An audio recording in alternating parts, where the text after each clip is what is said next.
মঙ্গল গ্রহের রহস্যময়তা নিয়ে মানুষের কৌতূহলের শেষ নেই। নাসার কিউরিওসিটি রোভারের তোলা একটি ছবিতে জেলিফিশের মতো দেখতে অদ্ভুত এক অবয়ব দেখা যাওয়ায় নতুন করে শুরু হয়েছে জল্পনা কল্পনা। 2023 সালের 20 আগস্ট মঙ্গলের গেইল ক্র্যাটার এলাকায় ছবিটি তোলা হয়। পাহাড়ি ও পাথুরে পটভূমির এক পাশে দুটি পায়ের উপরে দাঁড়িয়ে থাকা অস্পষ্ট একটি আকৃতি দেখা যায়।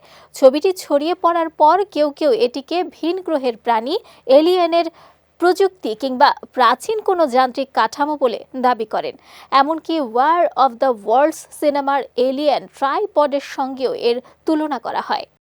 রহস্য আরও বাড়ে কারণ ছবিটি তোলার মাত্র 1 মিনিট আগে একই এলাকার আরেকটি ছবি নেওয়া হয়েছিল।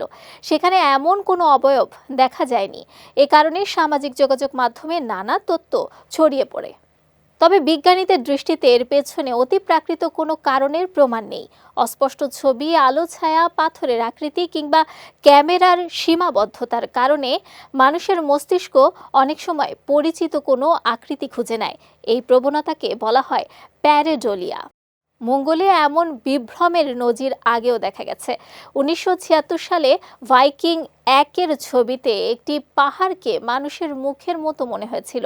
পরে উচ্চ রেজুলেশনের ছবিতে সেটি নিছক আলো ছায়ার প্রভাব বলে প্রমাণিত হয়।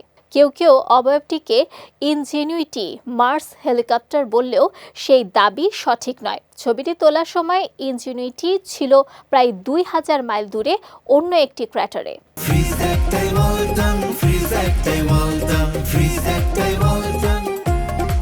তাই এখন পর্যন্ত জেলিফিশের মতো অবয়বটি মঙ্গলের প্রাণ বা এলিয়েনের প্রযুক্তির প্রমাণ নয়, বরং এটি সম্ভবত আলো ছায়া, ভূপ্রকৃতি বা ছবির দৃশ্যগত বিভ্রম।